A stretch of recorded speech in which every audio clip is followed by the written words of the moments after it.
अस्सलाम वालेकुम। आप सब लोग कैसे हैं? उम्मीद है सब अच्छे होंगे। इस तरह के सेंटेंसेस हम डेली यूज़ में अक्सर बोलते हैं ना, जैसे कि वो आजकल छुट्टियों पर है, क्या आज तुम छुट्टी पर हो, उसने मुझे खरी खोटी सुनाई।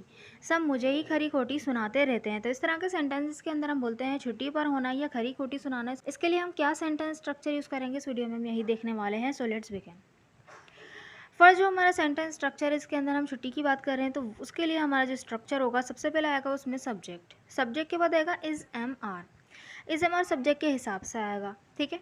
फिर उसके बाद आएगा on a leave. On a leave मतलब छुट्टी पर होना, ठीक है।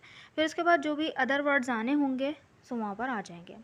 So let's see with the help of sentences. First sentence is मैं आज छुट्टी पर हूँ। मैं आज छुट्टी पर हूँ तो बनेगा I am on a leave today. I am on a leave today, मैं आज छुट्टी पर हूँ, ठीक है। नेक्स्ट सेंटेंस इज वो आजकल छुट्टी पर है। वो आजकल छुट्टी पे है तो बनेगा he is on a leave these days.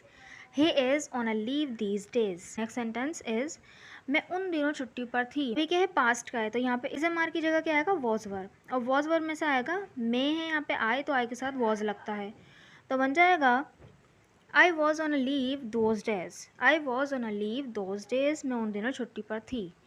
Next sentence is क्या आज तुम छुट्टी पर हो। ये सवाल है कि आज तुम छुट्टी पर हो, तो क्या होगा, यहाँ पर हम जो हमारा हेल्पिंग वर्ब है वो पहले लग जाएगा। क्या बोलेगा, are you on a leave today. Are you on a leave today, क्या आज तुम छुट्टी पर हो।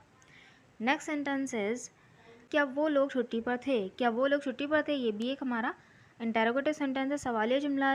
इसका हेल्पिंग वर्ब पहले आ जाएगा, वॉज वर्ब में से वर, क्योंकि यहाँ पे दे है, पास्ट की बात हो रही है, तो इसलिए वॉज वर्ब में से वर आया। वर दे ऑन अ लीव, क्या वो लोग छुट्टी पर थे। Were they on a leave. I hope कि आपको ये स्ट्रक्चर समझ में आ गया होगा। So this sentence is for you to translate. वो कल छुट्टी पर थे। वो कल छुट्टी पर थे। इस सेंटेंस को बनाकर ज़रूर कमेंट बॉक्स में लिखिएगा। आगे बढ़ने से पहले मैं आपको बताती चलूँ, अगर आप हमारा स्पोकन क्लब ज्वाइन करना चाहते हैं, जहाँ पे आपको स्पीकिंग प्रैक्टिस के लिए पार्टनर्स प्रोवाइड किए जाएंगे, अगर आपको ज्वाइन करना है सो डेमो के लिए आप इस नंबर पर मुझे व्हाट्सएप कर सकते हैं। ओके, तो आगे बढ़ते हैं। यहाँ पर जो है देखें, आरिफा मलिक ने कहा था इस वीडियो के लिए कि खरी खरी सुनाना, या वो मुझे खरी खरी सुनाता है, इस सेंटेंस को हम किस तरह से बनाएंगे। तो चलें ये देख लेते हैं किस तरह से बनाएंगे। फर्स्ट सेंटेंस देखें, सब मुझे ही खरी खोटी सुनाते रहते हैं। सुनाते रहते हैं, कोई भी काम कोई करता रहता है तो वहाँ पे हम कीप का यूज़ करते हैं, ठीक है। कीप के बाद वर्ब की आईएनजी फॉर्म आती है। अब खरी खोटी सुनाना, इसके लिए हम जो वर्ब यूज़ करते हैं वो करते हैं कर्स, यानी कि गालियाँ देना या डांटना, या इस तरह का सेंस। यानी खरी खोटी सुनाना है वही हो गया ना, डांटना या गालियाँ देना, इस तरह का सेंस होता है। सो दैट्स वाई हम यहाँ पे यूज़ कर रहे हैं cursing. Every one keeps cursing only at me.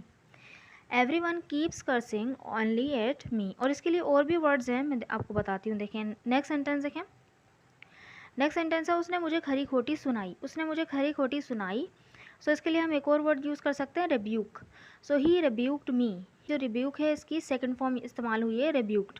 सो यहाँ पे हम इसको जो है अलग अलग टेंसेज में इस्तेमाल कर सकते हैं, क्योंकि रिब्यूक यहाँ पे इस वर्ब है, यानी खरी खोटी सुनाना, डांटना, बुरा भला कहना, इस तरह का सेंस यहाँ पे निकलता है, ठीक है।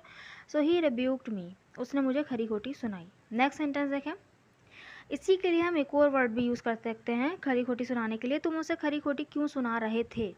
तो ये पास्ट का एक इंटेरोगेटिव सेंटेंस है। किस तरह बनेगा, देखिए हम यहाँ पर हम जो यूज़ कर रहे हैं वर्ड रिप्रोचिंग। रिप्रोच का मतलब भी खरी खोटी सुनाना होता है, यानी डांटना, बुरा भला कहना, इस तरह का सेंस यहाँ पे निकलता है, तो यानी खरी खोटी सुनाना। सो रिप्रोच, रिब्यूक और कर्सिंग, इन तीनों का ही मतलब निकलता है खरी खोटी सुनाना, बुरा भला कहना या डांटना डपटना, ठीक है। Why were you reproaching him. Why were you reproaching him, तुम उसे खरी खोटी क्यों सुना रहे थे। नेक्स्ट सेंटेंस देखें। नेक्स्ट सेंटेंस है मेरा तुम्हें खरी खोटी सुनाने का दिल कर रहा है। तो बनेगा I feel like rebuking you. I feel like rebuking you. यहाँ पे आप बोल सकते हैं कि I feel like cursing at you, ठीक है। ये भी बोल सकते हैं कि I feel like reproaching you, ठीक है। सो रिब्यूक, रिप्रोच और कर्स, तीनों का मतलब भी यही होता है, खरी खोटी सुनाना या बुरा भला कहना या तो डांटना डपटना या गालियाँ देना, इस तरह का सेंस है, ठीक है। आई होप कि आपको इस तरह के सेंटेंसेस बनाना आ गए होंगे। So this sentence is for you to translate. वो मुझे खरी खोटी सुनाती है। वो मुझे खरी खोटी सुनाती है। इस सेंटेंस को आप बनाकर ज़रूर कमेंट बॉक्स में लिखिएगा, ताकि मुझे पता चले कि आपको वीडियो समझ में आई कि नहीं। अगर वीडियो अच्छी लगी तो चैनल को ज़रूर सब्सक्राइब भी कर दीजिएगा और वीडियो को लाइक भी कर दीजिएगा। Thank you so much.